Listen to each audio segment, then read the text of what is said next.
Bienvenue à Créateurs de croissance, un balado d'Investissement Québec. Dans l'épisode d'aujourd'hui, Xavier Godmer, président-directeur général à Lazerax, et René-Maude Lebrun, directrice gestion des services à l'exportation à Investissement Québec, discutent de stratégie de croissance et de diversification de marchés internationaux. Bonne écoute!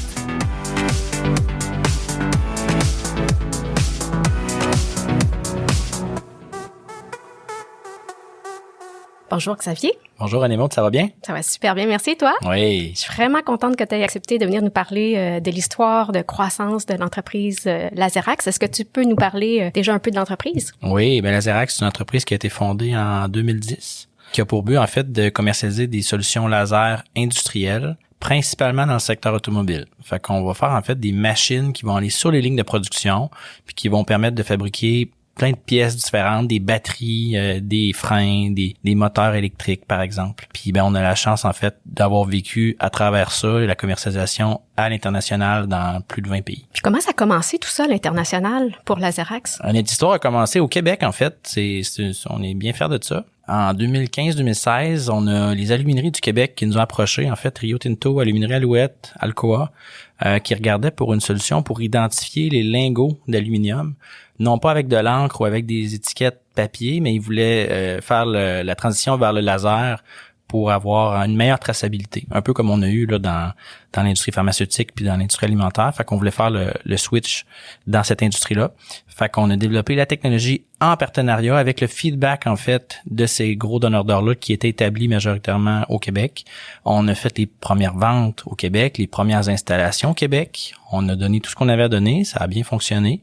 Puis ça a fait en sorte après ça que ces compagnies-là étant justement des multinationales, nous ont amenés dans d'autres usines qu'elles avaient dans d'autres pays.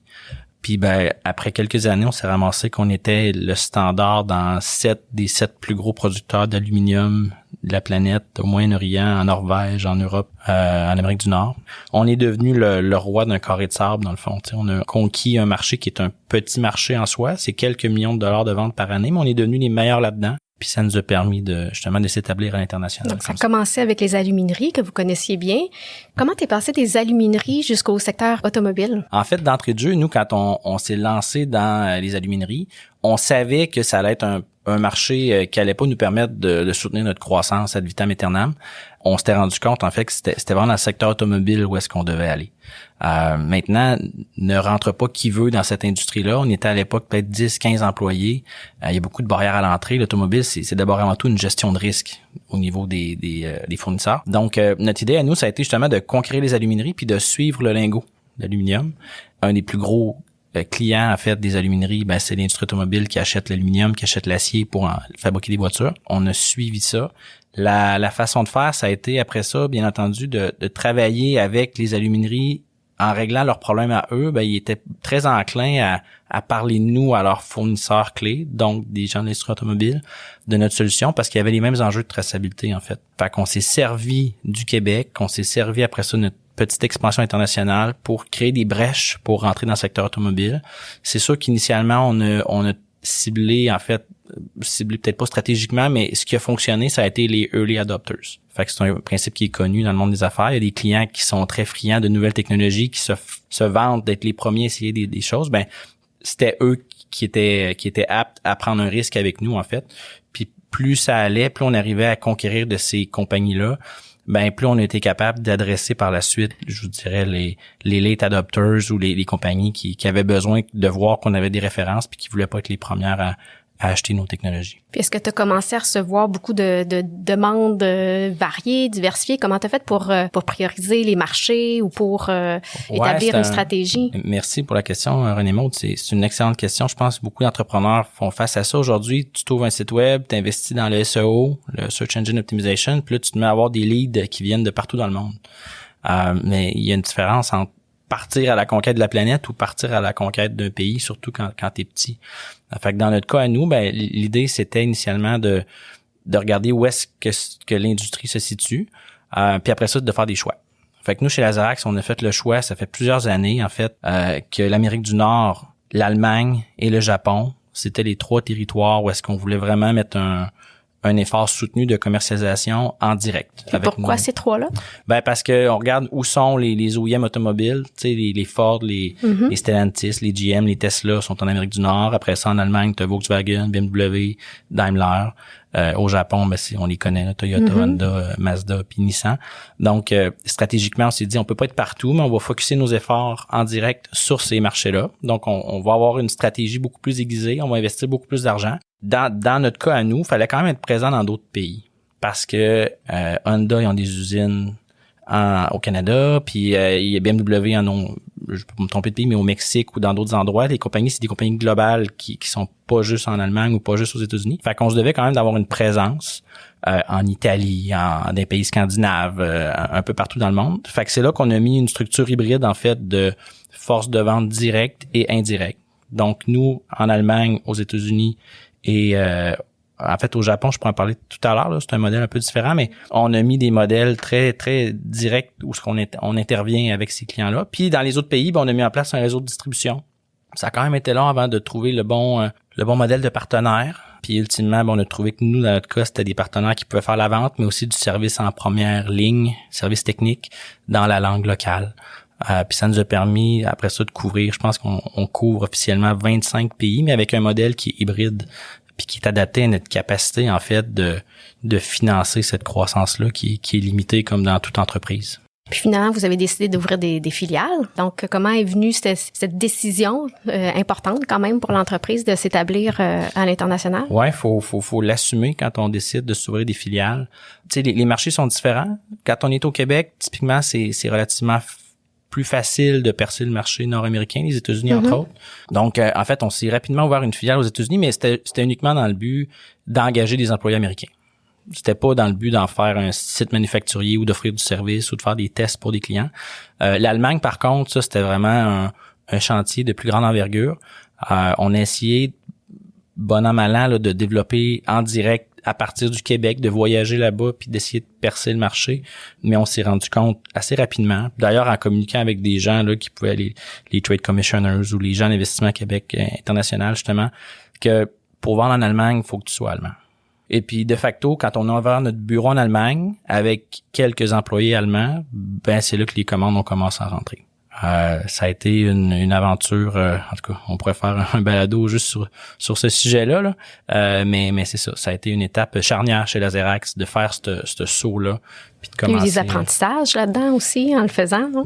Beaucoup d'apprentissage, beaucoup d'essais-erreurs. Je pense que initialement, on a fait un bon travail de regarder avec des gens qui l'avaient fait, ouvrir un bureau en Allemagne. Mais après ça, c'est peut-être dans un même marché géographique, mais c'est avec des clients différents qui ont des façons d'acheter différentes que dans le secteur automobile. Une localisation, l'Allemagne, c'est un grand pays aussi, là. On s'est rendu compte dans notre cas que la localisation est importante. Le premier bureau, on l'a pas ouvert au bon endroit. On a fait le choix, en fait. On était tellement heureux d'avoir trouvé un employé, un Allemand qui était prêt à embarquer dans une start-up canadienne, qu'on a bâti le bureau autour de lui, mais le bureau, il était à 10 heures de distance en voiture du plus proche des clients. Fait que, tu sais, ça a pas fonctionné. Il a fallu leur déménager, il a fallu réengager.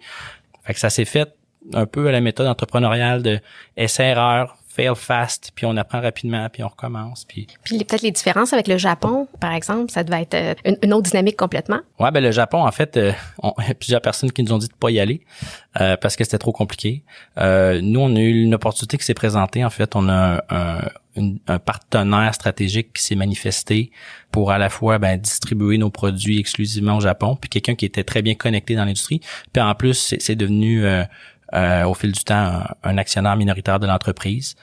Fait qu'on est allé vraiment dans un modèle spécifiquement adapté au marché japonais, qui est une culture d'affaires complètement différente.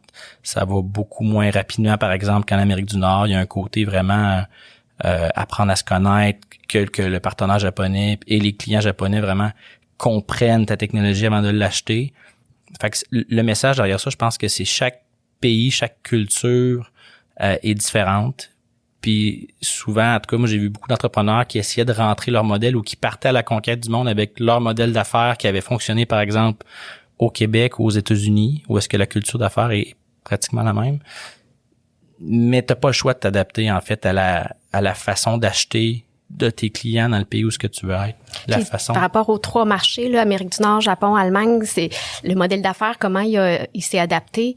Puis aussi, tantôt, on a jasé de la proposition de valeur qui était un peu différente d'un marché à l'autre, d'un interlocuteur à l'autre. J'aimerais ça t'entendre là-dessus. Oui, ben en fait, je sais pas si tu fais référence à la notion de bien comprendre les valeurs, en fait, des clients. C'est ça que oui, tu veux puis dire? le pitch comme tel, comment on présente l'entreprise ou le produit. Oui, ben en fait, c'est ça, on s'est rendu compte que oui, OK, il y a l'aspect géographique. Fait que si on regarde les États-Unis, ben c'est très business case là. Tu sais, j'ai un programme automobile, j'ai de l'argent à investir, est-ce que le retour sur l'investissement est rapide, puis c'est très nord-américain, puis c'est ce qu'on connaît souvent là quand on se lance en affaires.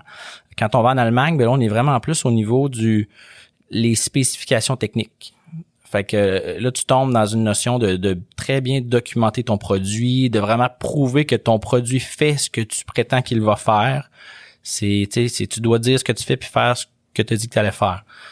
En même temps, quand tu arrives à franchir cette barrière-là, c'est relativement facile de vendre en Allemagne si tu lis la marchandise telle que tu l'as vendue, puis si justement t'as des Allemands qui te représentent. Ça peut paraître plus challengeant que ça l'est vraiment. Quand tu tombes au Japon, mais là, tu es dans le relationnel, la confiance, apprendre à se connaître. La culture japonaise est une culture très spéciale puis qui est vraiment le fun d'ailleurs. Mais ça va lentement, faut s'adapter. Puis après ça, il y a le pays, la géographie, mais exemple, dans le secteur automobile, il y a aussi l'identité de l'entreprise. Il y a des comptes majeurs chez nous qui sont très centralisés. Fait que la façon de rentrer dans ce compte-là, ça va être, par exemple, de démontrer dans un processus de qualification technologique, par exemple, au centre R&D de cette multinationale-là, que notre technologie fait le travail. Puis là, ben, ils vont nous recommander à toutes leurs entreprises qui produisent. Puis après ça, tu as une compagnie qui est très, très, très similaire, mais qui, elle, est décentralisée. Un exemple, c'est Magna. Magna, ils ont, 300 usines sur la planète. Et leur façon de procéder à eux, c'est de créer une compétition entre chacune des usines. Fait que là, tu peux pas rentrer un peu dans un modèle cheval de Troie, puis tu rentres à une place, puis ça se propage partout. Tu es vraiment plus à porte, chacune des usines, tu dois convaincre les bonnes personnes. Fait que tu es dans la même industrie, le même territoire, mais tu dois t'adapter encore une fois à comment est-ce que ton client opère son entreprise. Ben, c'est vrai qu'on est chanceux parce qu'on voit toutes sortes d'entrepreneurs différents dans des secteurs très, très variés. Puis, je pense qu'un des défis, là, vraiment des conseillers, c'est de détricoter, justement, puis d'analyser les méthodes, les achats. Tu parlais tantôt du secteur automobile, comment ça peut être très différent, même d'un territoire à l'autre, puis d'une entreprise à l'autre. Donc, je pense que pour les conseillers, pour être capable de mieux soutenir les entrepreneurs, ben, c'est d'aller chercher le filon, l'angle, et puis de comprendre les méthodes d'achat de chacun. Et puis, je pense que quand ils réussissent, là, puis qu'ils ont vraiment trouvé la manière d'entrer, puis les bonnes informations qui vont vraiment venir débloquer ou ouvrir une porte, là, c'est vraiment là où les yeux pétillent et ça s'illumine là, dans nos équipes. Notre but, c'est vraiment de trouver le meilleur moyen d'aider les entreprises. Puis c'est vrai que c'est complexe. Ça demande du temps, puis ça demande vraiment une bonne compréhension. Souvent, c'est des conseillers que ça fait des années qu'ils vont travailler sur un secteur, puis qui vont avoir une crédibilité, puis une super bonne compréhension aussi de ces secteurs-là. Puis ce qu'on voit aussi, que je trouve vraiment fascinant, c'est la manière dont les entrepreneurs vont faire leur pitch de vente, leur proposition de valeur, parce qu'on entend, on organise les B2B, hein, les mises en relation avec les acheteurs, les partenaires potentiels, puis on entend beaucoup de pitch de plusieurs de nos entreprises. Et c'est très varié, les méthodes. Mais je dirais que là où les entreprises scorent le plus, c'est s'ils prennent le temps de dialoguer, puis d'écouter l'acheteur, puis vraiment de faire des recherches sur la personne avec qui ils vont travailler, et puis d'aller chercher d'adapter en fait leur discours avec chaque acheteur. Puis on tente de les préparer le plus possible en disant OK, ben on va faire telle mise en relation, ça nous a pris des mois à obtenir ce rendez-vous-là. Il faut être prêt, donc on essaie de donner le plus d'informations possible à l'entreprise pour qu'elle puisse s'adapter. Mais c'est vraiment un défi, c'est un art en fait. Ouais, je peux faire du pouce là-dessus là. On s'est aiguisé les dents, je dirais, au fil du temps à essayer de vendre à des joueurs dans le secteur automobile. Puis je pense qu'il y a deux choses là, pertinentes que je pourrais communiquer. La première, c'est on passe beaucoup de temps avec nos représentants commerciaux, surtout les nouveaux, à leur dire vous avez une bouche et 2 oreilles. Donc, essayez d'avoir un ratio quand vous êtes dans une rencontre justement de démarchage commercial, de parler moins que vous écoutez ou vous posez des questions avec le client. Puis la première raison de ça, c'est pour créer une relation. Souvent, le stress fait en sorte que les gens veulent déblatérer le pitch, puis là, ils veulent changer des slides, puis ils en ont 120, puis ils ont juste 30 minutes, puis ça, c'est peut-être un stop là qu'il faut faire à ce niveau-là. Donc, c'est ça, on essaie d'entrer en relation, puis de montrer de l'intérêt. Puis en fait, l'intérêt il est sincère, parce qu'après ça, ben, il va falloir probablement, si ça fonctionne, faire une soumission, puis faut comprendre c'est quoi que le client recherche, là. Fait que c'est la différence entre tirer à l'aveugle ou tirer bullseye, là. Si tu as bien compris c'est quoi le besoin de ton client parce que tu l'as questionné puis tu as pris le temps puis de vraiment approfondir les trucs qui étaient pas clairs, ben tu te mets dans tes probabilités de gagner après ça sont exponentielles. Puis l'autre chose qu'on parlait de préparation, moi c'est quelque chose que je vois, j'ai commencé à coacher plusieurs entrepreneurs puis souvent les gens arrivent pas préparés. Ils ont un pitch deck là ou un pitch commercial, j'aimerais dire une présentation PowerPoint, puis se préparer pour une rencontre, ben c'est changer le logo dans l'entête du nouveau client. On efface l'ancien puis on met le nouveau puis on repart le pitch. Moi j'ai une super de belle histoire là. On était chez Hydro, qui est un gros producteur d'aluminium en Norvège. Puis on avait vraiment bien pris le temps d'analyser c'est quoi les valeurs corporatives de l'entreprise. Puis la première, ça a peut-être changé, mais là, plusieurs années, la première valeur c'était la sécurité des travailleurs. Puis nous, ben on fait du laser, fait que le laser, c'est dangereux dans une certaine mesure. Puis dans notre présentation, on le couvre tout le temps, la sécurité laser, en fait. Comme quoi, on le gère bien, puis on certifie que c'est sécuritaire. Mais dans ce cas-là, on avait vraiment mis l'emphase là-dessus. Le sujet de la sécurité laser, qui était notre sujet 6, par exemple, dans notre pitch traditionnel, on l'a mis au sujet 1. Fait que tout de suite, d'emblée, quand on est entré en relation, on a ouvert la rencontre, on a dit, ben on va passer plusieurs minutes à parler des performances, mais avant de commencer, on voudrait juste vous mentionner que pour nous, la sécurité laser, c'est un élément super important. Puis on le sait que pour vous aussi, ça l'est parce que c'est une valeur de votre entreprise. Fait que on va commencer à régler ça tout de suite. Nos machines sont 100% sécuritaires, on les certifie, on s'occupe de tout, inquiétez-vous pas. Puis ça l'a complètement allumé le meeting parce que les gens ont vu que, OK, ces gens-là comprennent c'est quoi notre réalité. Nous, on s'en fait parler tout le temps de la sécurité. Fait qu'il faut tout de suite être capable de les outiller à répondre à ça. Puis en faisant ça, ça l'a ouvert la porte, puis ça a fait qu'aujourd'hui, ben on est standardisé chez ce compte-là, puis on a une belle relation qui perdure depuis plusieurs années. C'est ça fait toute la différence. Puis, tu sais, là, on a dit d'adapter les propositions de valeur, mais est-ce qu'il y a eu d'autres choses que vous avez dû adapter par rapport aux marchés internationaux, le modèle d'affaires notamment? Ou... Ouais, ben effectivement, chez Lazerax, on a migré en fait d'un modèle d'acquisition de comptes. Hein. Quand tu commences, notamment à l'international, ben là, tu veux percer des comptes, tu veux rentrer chez les clients, puis éventuellement, ben tu as réussi à faire ta première vente dans telle compagnie, puis dans telle compagnie, puis dans telle compagnie. Puis là, tu veux tomber dans un modèle de repeat business, de pénétration de compte, de propager au sein de Ford, de chez Tesla, de chez peu importe quelle compagnie. Fait effectivement, il a fallu pivoter le modèle d'affaires. Initialement, on a beaucoup investi dans notre marketing web pour que notre site web soit super attractif en termes de génération de leads. On est devenu là, dans les meilleurs au monde. J'étais au Japon la semaine dernière, puis au Japon, je tapais nettoyage laser, puis c'était Lazerax qui sortait en premier. Là. OK, je t'arrête là tout de suite. Comment vous avez réalisé ça, déjà au point de vue web? Ouais, ben c'est de travailler avec des gens qui sont hyper compétents. À l'interne, on a investi beaucoup là-dedans. Beaucoup plus, je vous dirais, que la moyenne des ours. Là. Pour nous, c'était très stratégique. Fait qu'on a investi des montants substantiels pour, entre autres aussi, pour paraître plus grand qu'on l'était en réalité. Le site web, c'est soit une façon de générer des leads, mais c'est aussi une image corporative, un brand que tu arrives à communiquer. Fait que ça a toujours été au cœur de notre identité, puis ça a toujours été très important pour nous.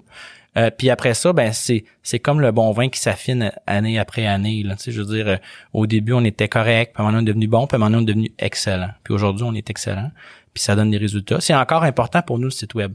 Par contre, le danger du site web, c'est que ce que ça fait, c'est que ça t'amène des clients qui sont prêts à acheter parce qu'ils ont des projets, fait qu'ils te contactent, mais c'est pas nécessairement les clients que tu veux avoir. On s'est ramassé rapidement, nous, puis c'est encore vrai aujourd'hui, 90% des requêtes qu'on a sur le site web sont rejetées en commençant. Ils passent pas la première barrière. Trop de leads. C'est un beau problème à gérer au final, d'avoir quand même... C'est difficile de dire non comme entrepreneur, comme entreprise, mais c'est la notion de focus est hyper importante si tu veux être capable de croître rapidement dans un marché en particulier. Mais ça, on le voit beaucoup. C'est un des défis là, des entrepreneurs avec lesquels on travaille, c'est la priorisation. Souvent, ils vont venir vers nos équipes, là, puis ils veulent attaquer tout plusieurs verticales, en fait, plusieurs secteurs et ou plusieurs marchés en même temps et où ils obtiennent du succès, tant mieux s'ils ont beaucoup de leads, mais ça fait en sorte qu'ils sont très éparpillés puis ils ont quand même un niveau de ressources limitées. Donc, on essaie d'y aller par étapes, mais c'est vraiment un défi là, de nos entreprises qui sont en croissance. C'est un défi. Puis dans notre cas à nous, justement, maintenant, on est arrivé à la conclusion que plutôt que de mettre de l'argent pour générer 10% de bons leads, ben on s'est questionné, OK, voici les 100 clients chez qui on veut être, puis générer du repeat business. Qu'est-ce qu'on peut faire avec nos dollars marketing ou avec nos dollars de commercialisation pour focusser sur ces 100 clients-là? Fait qu'on a complètement migré, pas complètement parce qu'encore une fois, aujourd'hui, le site web est un actif qu'on valorise puis qui génère énormément de demandes puis on en a besoin, mais on a rajouté à ça puis on a pondéré en fait nos investissements dans tout ce qui est le account-based marketing. Plutôt que de générer des demandes de clients qui ont besoin de laser mais qui ne sont pas nécessairement qualifiés en termes de qui ils sont ces clients-là, de dire, je vais générer de la demande auprès des bons clients, mais ils sont peut-être pas prêts à acheter tout de suite. Fait que c'est le monde à l'envers. Puis ça donnait encore une fois un second souffle à nos efforts commerciaux. Ça génère des résultats incroyables. Dans la notion de, encore une fois, parler aux bonnes personnes. Mais là, la notion de patience embarque parce que, comme je viens juste de dire, tu parles aux bonnes personnes dans les bonnes compagnies, mais c'est peut-être pas demain matin qu'ils ont besoin d'acheter un laser à $1 million. C'est peut-être dans 6 mois, c'est peut-être dans 1 an. Fait que c'est une approche qui est complètement différente d'apparaître dans les surroundings, excusez-moi l'anglicisme, des bonnes personnes, les stakeholders, donc les acheteurs. Dans notre cas, ça peut être les directeurs de production, les gens de qualité. Fait qu'on fait des campagnes marketing très ciblées avec du contenu marketing très, très ciblé pour les stakeholders qui nous concernent quand on regarde comment est-ce que nos clients achètent nos solutions. Fait que ça a été un beau défi. C'est une science qui est un petit peu moins mature, je dirais, le account-based marketing que le web marketing. Mais il y a des choses incroyables à faire avec ça aussi. Puis nous, dans notre cas, ça a commencé rapidement à dononner des super de bons résultats. Ça a transformé un peu la manière dont on travaillait la force de vente en Allemagne ou au Japon, au niveau des employés, puis de la filiale aussi. En fait, partout, parce que il a même fallu changer le modèle. La plupart des gens travaillent avec un modèle, avant même de parler du Japon puis de l'Allemagne, là. Typiquement, les entreprises, il y a une équipe marketing qui génère des leads, qui les qualifie, puis quand ils vont les qualifier, vont les transférer à l'équipe des ventes. Nous, il a fallu vraiment intégrer les deux équipes ensemble. C'était pas le marketing d'abord puis les ventes après, c'était une danse, un ballet en fait entre les vendeurs qui ramenaient de l'information de telle personne est la bonne, faire une campagne pour parler à telle. Il a fallu vraiment là, revoir le processus commercial dans son ensemble. Puis c'est sûr que ça a eu un impact pour les filiales aussi, parce que là, tu ne peux pas nécessairement faire les campagnes de la même façon en Europe, où est-ce qu'il y a des lois qui s'appliquent pas ou qui sont pas les mêmes en Amérique du Nord. Fait que tu veux rester toujours du bon côté de la ligne, mais en même temps, tu veux être agressif. Fait qu'il a fallu justement pondérer. On fait beaucoup plus de trade shows, par exemple, en Allemagne, parce que dans la culture d'affaires, les trade shows, c'est super important. Puis nous, quand on regarde nos métriques de conversion, ça fonctionne super bien. Aux États-Unis, on fait moins de trade shows, plus de campagnes. LinkedIn, puis fait qu'effectivement, ce qui est le fun aujourd'hui, c'est qu'il y a tellement de BI puis de data disponible que tu peux faire des tests A/B rapidement, tu regardes une campagne, tu regardes qu'est-ce qui marche dans tel, tu t'ajustes, tu mets plus d'argent là, dans tel pays, telle affaire fonctionne moins, on va couper ça, on va mettre plus de trade show. Fait qu'encore une fois, l'importance de s'adapter à son marché géographique, à l'identité de ton client, comment le client opère, à la culture locale. Ça fait partie, en fait, du plaisir de s'en à l'international, puis c'est que c'est pas simple, mais en même temps, ça se fait, puis c'est de trouver la recette à chaque fois que tu te lances dans un nouveau pays. La croissance de l'entreprise, juste l'histoire de cette croissance-là est incroyable, mais elle n'est pas terminée. C'est quoi les défis actuels de la Xerax?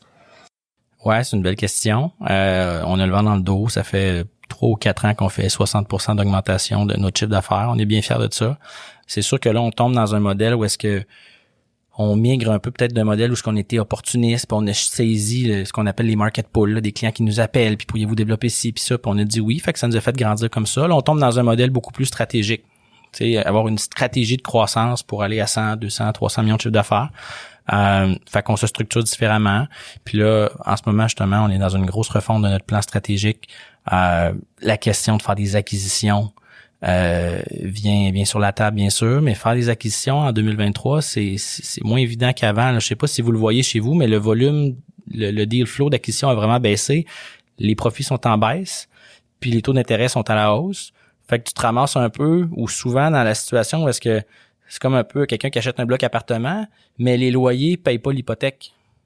Fait que pensez-y bien. Tu sais, dans le contexte actuel, il y a beaucoup de risques à faire des transactions. Là. Je sais pas si c'est ce que vous voyez aussi de votre côté. Ce qu'on voit, c'est qu'il y a plus de demandes, du moins.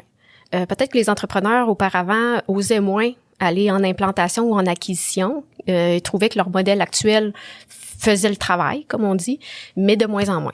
Donc, les entrepreneurs, ils viennent vers nous, puis ils nous demandent davantage d'informations stratégiques, justement, pour prendre ces décisions-là qui sont vraiment significatives là, dans la vie d'une entreprise. Donc, ils vont nous demander de travailler comment ça fonctionne l'ouverture d'un bureau, faire des comparatifs entre certains marchés, évidemment, toute la question réglementaire, etc., fiscale, les travailleurs.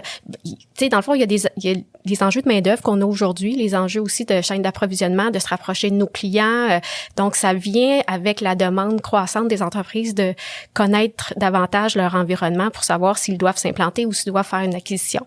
Donc, ces questions-là reviennent plus parce que les entreprises du Québec vont devoir justement aller davantage être présents sur les marchés. Puis je pense qu'il y a eu une réappropriation aussi des marchés locaux. On le voit ici au Québec, aux États-Unis, ailleurs. Donc, un rapatriement là, des chaînes d'approvisionnement. Et donc, pour continuer à desservir les clients, ben souvent, les entreprises vont commencer à envisager là, cette option-là là, de s'implanter. Donc, en fait, la demande chez nous pour ce genre de soutien-là est en croissance, malgré les difficultés que tu viens de mentionner, parce que c'est vrai que c'est un environnement économique qui est quand même difficile en ce moment. Ceci dit, c'est un très bon moment pour commencer à réfléchir à ça puis à se préparer. Oui, parce qu'il y a des belles opportunités aussi qui se présentent. Il y a des compagnies qui, malheureusement, vont peut-être moins bien ou qui étaient peut-être moins solides au niveau de la trésorerie. Puis là, justement, pour un entrepreneur qui est prêt ou qui a un bon plan de match, ben il peut arriver, oui, l'argent coûte cher, mais peut-être que le prix de l'acquisition est plus bas qu'il pouvait l'être il y a 2 ans quand tout le monde allait bien. Puis qu'il y avait de l'argent dans le marché sans bon sens. Exactement. Donc là, c'est repérer des cibles, commencer à faire vraiment toute la démarche de financement là, derrière ça aussi. Ouais. Qu'est-ce qui s'en vient pour la Zerax? Est-ce qu'il y a c'est quoi les prochaines étapes? Ben c'est un peu en fait une entreprise qui grandit. Comme tu disais tout à l'heure, René Maude, on n'a pas fini de grandir. On a encore un potentiel là, incroyable, je pense, sincèrement. Après ça, ben c'est prioriser puis c'est naviguer à travers l'incertitude du marché. Nous, on a une bonne partie de notre chiffre d'affaires qui est dans les batteries automobiles. Fait qu'on est chanceux parce qu'il y a beaucoup d'investissements. On voit Nordvolt, par exemple, qui s'est établi au Québec. Ben, c'est déjà un client à nous, Nordvolt, en Suède. Mais on parle de récession, on parle d'inflation, on parle de pénurie de main-d'œuvre. Fait que, tu sais, on navigue dans un environnement qui est encore hostile. On a eu droit à la COVID. Après ça, on a eu droit à le supply chain, la pénurie des composants, puis la hausse des coûts. Puis là, tout d'un coup, c'est peut-être une récession. Fait qu'on navigue là-dedans, dans un mode où on va encore générer une croissance supérieure à 50% année après année. Mais le fait que vous êtes établi dans d'autres marchés, est-ce que ça vient justement donner un peu plus d'équilibre ou de pas mettre les œufs dans le même panier? Ou? Ben oui, ça aide beaucoup, effectivement, parce que par exemple, en Allemagne, aujourd'hui, le coût de l'énergie, gaz naturel, avec la situation en Russie, malheureusement, fait en sorte que le coût de l'énergie a vraiment augmenté. Fait qu'il y a moins d'investissements qui se font dans une partie du secteur industriel en Allemagne, ce qui est moins le cas aux États-Unis. Par contre, on a quand même une dépendance. 90% de nos ventes sont dans le secteur automobile. Fait que si en général, le secteur automobile va moins bien, ben on va être impacté. Fait que tu sais, à plus long terme, on regarde des stratégies de diversification.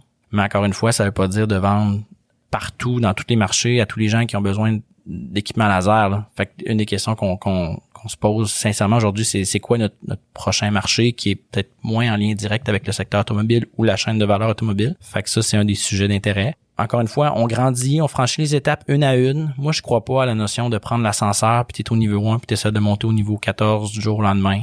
Faut que ton entreprise apprenne, faut que le leadership, le management apprenne à chaque année. C'est dans notre cas à nous, croître de 50%, 60% par année, c'est tu regardes en arrière, il y a un an, on était où, puis c'est pas la même business, là. C'est pas le même nombre d'employés, c'est pas, t'as des clients dans des nouveaux pays, t'as plus de risques à gérer. Fait que, tu sais, on veut aller vite parce qu'on veut capturer un marché. Il y a une opportunité de le capturer, mais en même temps, on veut pas aller trop vite non plus, puis s'enfarger, puis débouler les marches. Fait que c'est un juste milieu à trouver entre la croissance puis bien faire les choses. Les entrepreneurs vont se reconnaître là-dedans. Là. C'est pas une chose en particularité qu'il faut faire, c'est qu'il faut gérer toutes les choses. Des fois, il y a un feu qui se déclare, faut l'éteindre, puis des fois, la toiture elle coule là, fait qu'il faut réparer le toit, puis en même temps, tu agrandis ta maison à chaque année. Fait que c'est un peu les joies aussi de travailler dans un contexte d'entreprise en croissance, c'est qu'il y a pas de jour qui se ressemblent, puis les défis changent tout le temps. Tu règles un problème, puis il y a un autre défi qui se crée parce que t'es rendu plus gros, puis t'es rendu dans... Fait que c'est de vivre en fait notre croissance, puis de l'assumer, puis de continuer à avancer. Bien, merci beaucoup, Xavier, pour ce partage. J'espère que ça aura su inspirer d'autres entrepreneurs. Donc, merci beaucoup. Merci à toi aussi, René-Maude. Merci d'avoir été à l'écoute. On espère que vous avez apprécié cet épisode de la série Créateurs de croissance, conçu et réalisé par Investissement Québec. Pour écouter tous les épisodes, visitez le investquebec.com/balado. À très bientôt.